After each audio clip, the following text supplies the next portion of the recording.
let's see here. I think I know your answer for this, Dan. But Chris says on a small private piece, 60 acres, you keep seeing deer come from one place. Would you push into it or sit back and just put more time in the stand?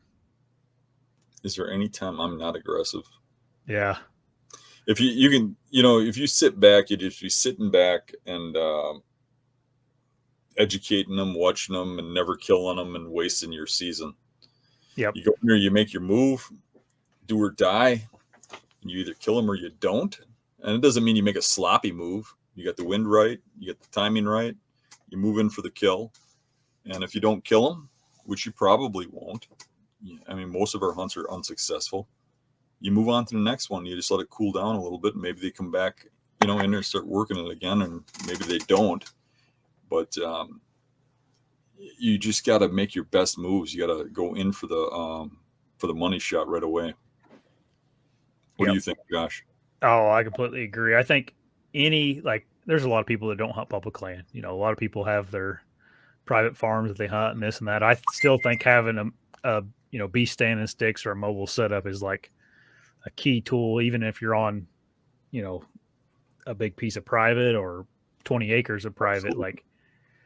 Like, my cousin, he owns I don't know, I think it's like 40 acres, and he was texting me yesterday about, he's like, so how much can I get one of those bee stands for? He's thinking about it now because he's this year seen a lot of bucks that he could have, moved on. They didn't have permanent stands up or whatever the case may be. So, they have a knack, when you get a mature buck on your property, they have a knack for figuring out where you go.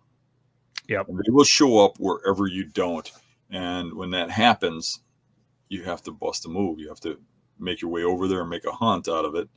And you have to do it without that buck knowing you're moving in there, knowing you're setting up that stand. You can't go in there with a chainsaw, and you have to go in there, slide in there with something mobile, get set up quiet, and kill him when he pops out. And that's how I kill most of the really big stuff I kill on private. It's with a mobile setup.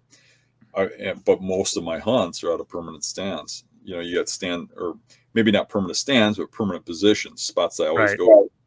But the biggest bucks always tend to be, not always, but most of the time tend to be the mobile moves. Yeah. Yep. Even yourself. I mean, look at Ohio. Now you got in there, you did a couple hunts in an area. It's not working. You move.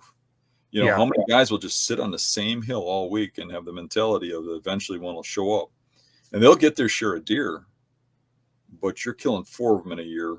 They're killing 1 every couple of years. Yeah.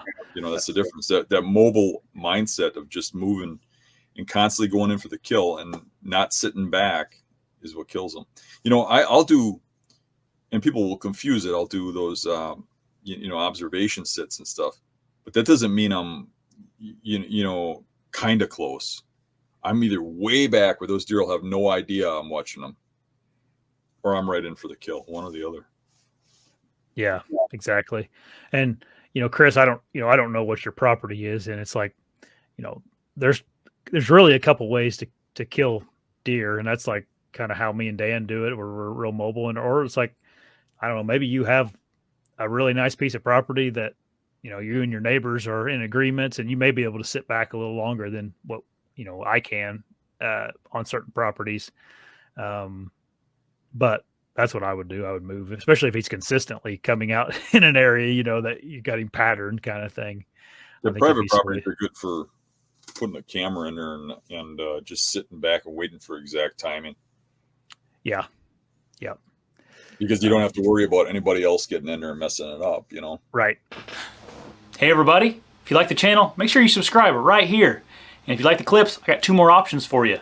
2 options right here. Subscribe right here. See you guys.